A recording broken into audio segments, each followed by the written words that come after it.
खरं तर मुंबईतील महानगरपालिकेच्या रुग्णालयाची अवस्था ढासळलेली आपल्याला पाहायला मिळते.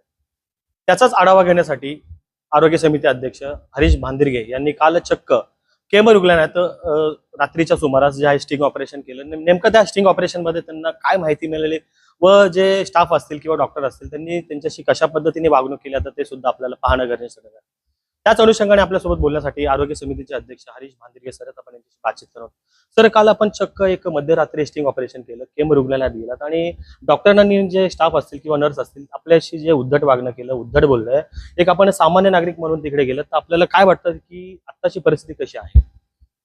कसं आहे की सामान्य नागरिकाची परिस्थिती कशी आहे हे बघण्यासाठीच मी तिथे गेलो होतो आणि स्वतः एक पेशंट म्हणून गेलो होतो. कारण ही पहिलीच व्हिजिट नव्हती सरप्राईज, ही माझी दुसरी व्हिजिट होती. आणि पहिले व्हिजिट झाल्यानंतर मला असं वाटलं होतं की काहीतरी बदल झाले असतील, पण नंतर लक्षात आलं की काही बदल झालेले नाही आहेत. त्यासाठी मी स्वतः एक पेशंट पाठवलं होतं सकाळी 11 वाजता. 10 वाजले तरी त्या पेशंटला ॲडमिशन नव्हतं मिळालं.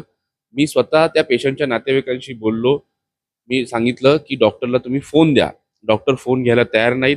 त्यानंतर मी लँडलाईनवरती फोन केला, लँडलाईनवरतीही फोन घ्यायला तयार नाही.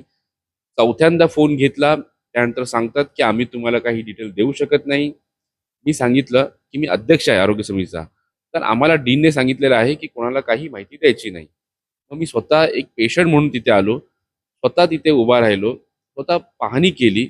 मला स्वतःला 2.5 तास लागले सर्व हे करता करता. त्यानंतर नर्सकडे गेल्यानंतर मी नर्सनं विचारलं, ह्या पेशंटला अजून ॲडमिट का नाही केलं आहे? तर तुम्ही CMOना फोन करा, ते तुम्हाला माहिती येतील. म्हणजे तुम्ही आहात, तुम्ही सांगा ना. आम्ही पुन्हा खाली जाणार आणि सांगणार तर कसं होणार? मग ते बोलले तुम्ही कोण? तर मी बोललो मी आरोग्य समितीचे अध्यक्ष आहे. मग ते बोलतात आम्ही तुम्हालाही नाही सांगू शकत आहे. मग तिथे एक डॉक्टर बसले होते, म्हणजे त्यांनी ड्रेस तर घातलाच नव्हता, टी शर्टवरती होते. तर ते बोलतात आम्हाला आमदार, खासदार, लोकप्रतिनिधी कोणाचेही फोन आले तसे न देण्यासाठी डीनने सांगितलेलं आहे. मग मी डीनला फोन केला. मग डीनने ते आले तिथे, कारण ते कॅम्पसमध्ये राहतात. मग त्यांना सगळं निदर्शनास आणून दिल्यानंतर असं जाणवलं की खरंच हे प्रशासन आहे, त्या प्रशासकाच्या मानसिकतेतून अजून बाहेरच नाही पडलेलं आहे. नगरसेवक निवडून आलेले आहेत, महापौर बसलेले आहेत, समिती अध्यक्ष आहेत, यांची त्यांना जाणीवच नाही झालेली आहे. ही जाणीव करून देण्यासाठी मी रात्री खरंच अशा अजून पण हॉस्पिटलला जाणार आहे आणि आपल्या मार्फत मी प्रशासनाला तसेच हे सांगू इच्छितो की आपण सेवक आहोत, आपण जनतेच्या सेवेसाठी आपण कटिबद्ध आहोत आणि प्रामाणिकपणे ही सेवा केलीच पाहिजे आपण.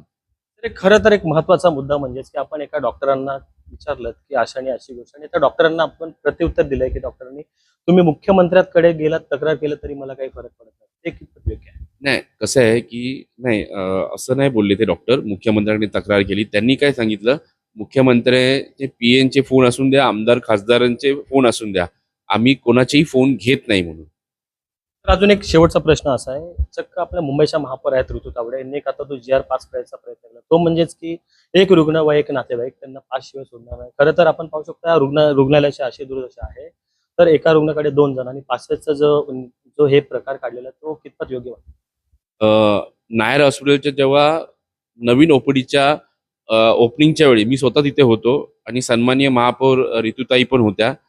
तर आपण काय करतो की ना, जेव्हा रुग्णालयात जातो तेव्हा आपण बघता की ना, पेशंट असे नातेवाईक सगळे खाली झोपलेले असतात आणि एका पेशंट बरोबर 4-4, 5-5 नातेवाईक तिथे रुग्णालयात असतात आणि ते खरंच ते खूप घाण करत असतात बाहेर बसून.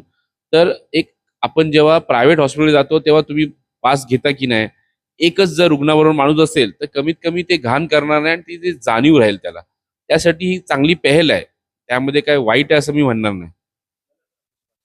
हे होते आरोग्य समितीचे अध्यक्ष हरीश भांदिरगे सर, आपण यांच्याशी बातचीत केली असता. चक्क आपण पाहू शकतो आरोग्य समितीचे अध्यक्ष स्वतः सांगतायत की मुंबईतील महानगरपालिकेच्या रुग्णालयाची कशी दुर्दशा आहे व स्टाफ नर्स असतील किंवा डॉक्टर असतील कशा प्रकारचे रुग्णांशी वागणूक करतात हे सुद्धा यांनी प्रत्यक्षात पाहिलेलं आपल्याला पाहायला मिळतं. एकंदरीत येणाऱ्या काळात आता आणखीन कोणत्या तरी हॉस्पिटलचे रुग्णालयांचे जे आहेत टेस्टिंग ऑपरेशन करताना आपल्याला पाहायला मिळणार आहे.